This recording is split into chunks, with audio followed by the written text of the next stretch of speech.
E aí, então, meus amigos, tudo bom?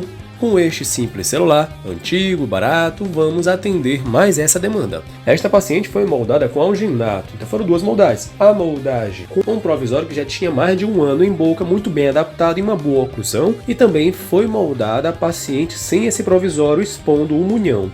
Casos de implante, prótese dentística, enceramento, coroa, faceta, ponte, blocos, guias de endo, de pério, de faceta, de implante, como placa de bruxismo, levante de mordida e muito mais, tudo sendo feito e mostrado nesse canal, diga-se de passagem, com escaneamento por celular, seja por vídeo, seja por fotos, como eu sempre falo. Tirei 38 fotos do modelo de trabalho, que é aquele que tinha um munhão, e 50 fotos do modelo de referência, porque o modelo de trabalho eu escaneei somente um fragmento. Digitalizei nesse programa, como sempre, e aqui o resultado do escaneamento. Bom, agora vamos na parte que parece um jogo de videogame, só que monetizado, desenhar a coroa da paciente. Esse caso será feito uma coroa impressa, por diversos motivos que contarei mais adiante. Primeiro vou trazer à mesa os dois modelos, o modelo de referência, que é o que tem um provisório, e o modelo de trabalho, que é o que tem um munhão. Então, olha só, nós temos esses dois modelos e agora a primeira coisa é juntar um no outro com alta precisão, utilizando essa ferramenta de precisão do Mesh Mix, o Align to Target.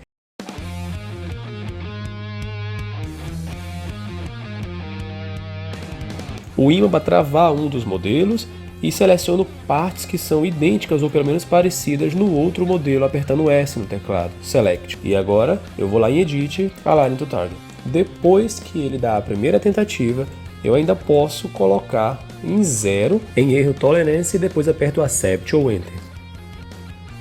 Após o resultado se confirmar, eu tenho aqui agora dois modelos e assim eu tenho a noção do tamanho, da forma, da posição, inclinação daquele dente que irei construir a partir do provisório, porque o provisório estava em uma oclusão ótima. Agora a relação do provisório com o munhão. Verificar se tem espaço, verificar se está corretamente adaptado e pouco ajuste para depois mandar para impressão.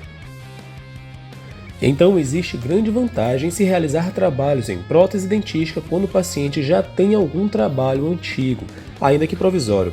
Se no mínimo a oclusão estiver ok com esse trabalho antigo, você já utiliza essa altura para o trabalho final. Quando não se tem necessidade de levante, por exemplo, nenhum ajuste de oclusão vai ser melhor do que a correta função em boca.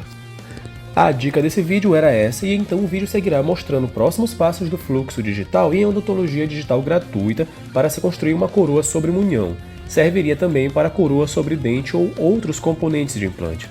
Enquanto esses passos seguem no vídeo, quero explicar um pouco do porquê vale muito a pena trabalhar com coroas impressas, até mais do que de laboratório, em muitos casos. Se o pessoal nos comentários ainda estiver com muitas dúvidas, posso fazer um outro vídeo mais didático e completo para explicar o porquê prefiro os impressos. Então vamos lá. Os impressos são, em grande parte das vezes, o material que escolho para trabalhos provisórios ou finais, porque 1. É bem mais fácil de ter a adaptação na oclusão do paciente em caso de coroa um pouco maior, que você deixou um pouco maior ao colocar no paciente, porque o desgaste futuro produzido pela oclusão do paciente tende a equilibrar essa mordida, porque boa parte do componente dos impressos é resina, que desgasta mais facilmente. Falo de pouquinha alteração, claro, então mais fácil a adaptação na função do paciente é o ponto 1. Ponto 2. Material que pode ser adaptado em boca. Em boca mesmo você pode mudar a forma, o tamanho, desgastar alguma parte do impresso e depois dar acabamento, polimento e glaze antes de cimentar. Nas porcelanas, por exemplo, uma vez que você utilizou brocas clinicamente, a região desgastada fica áspera e passa a desgastar o antagonista ou acumular mais placas e manchas na coroa com o tempo. Ponto 3. É bem mais rápido produzir seu próprio material. Você consegue controlar melhor o tempo de espera para o seu paciente. Ponto 4. É muito mais barato também ter sua própria produção de coroas, facetas, pontes e blocos do que pagar um terceirizado. Ponto 5.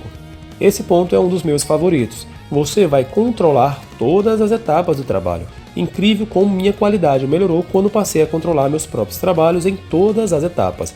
Acabaram, por exemplo, aquelas decepções com os terceirizados, porque eu sei como eu quero o meu trabalho e o terceirizado não vai adivinhar os meus pensamentos para satisfazer exatamente o que eu pensei para aquele trabalho. Muitas pessoas podem dizer, em contrapartida, que os impressos não têm, por exemplo, a mesma resistência flexural em megapascais de um de silicato de lítio. É verdade. Mas se você ou seu dentista souber reabilitar a função correta do paciente, os impressos servirão para grande parte dos trabalhos. A questão primordial não é qual material será utilizado, mas sim a capacidade de reabilitar a função correta.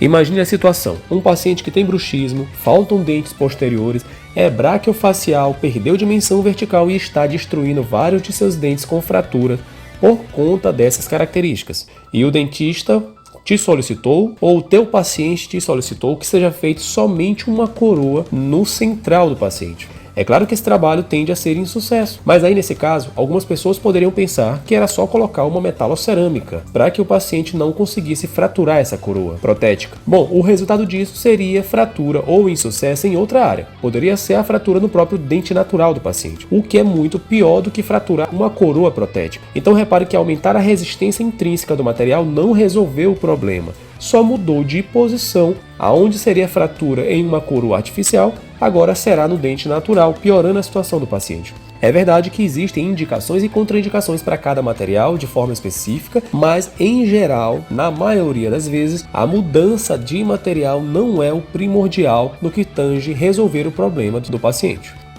Nesse exemplo que eu dei, um exemplo trágico de paciente braquiofacial que perdeu dimensão vertical, se você colocasse uma metalocerâmica e faltasse outros dentes também, ainda assim teria problemas. Você poderia, por exemplo, perder um implante ósseo integrado. Então, também implante, mesmo depois de ósseo integrado, pode ser perdido, apesar de ser mais raro. Mas aí eu deixo a pergunta: vale a pena o risco? Claro que não. É melhor mesmo você sempre equilibrar as forças que tem na oclusão, na função do paciente, sabendo corretamente reabilitar o paciente. E isso envolve uma série de coisas, como dimensão vertical, guia canina, guia anterior, repouso de dentes que faltam. Em suma, eu costumo chamar de equilibrar as forças. E aqui eu mostrei mais uma vez o fluxo digital em odontologia digital gratuita, começando pelo escaneamento dos modelos do paciente com o celular, passando por desenho em programa gratuito e depois imprimindo o seu próprio material para você conseguir tratar o seu paciente ou servir aos dentistas que te solicitem trabalho. E esta era a aula de hoje. Obrigado a todos que assistiram até aqui. Deus abençoe e valeu!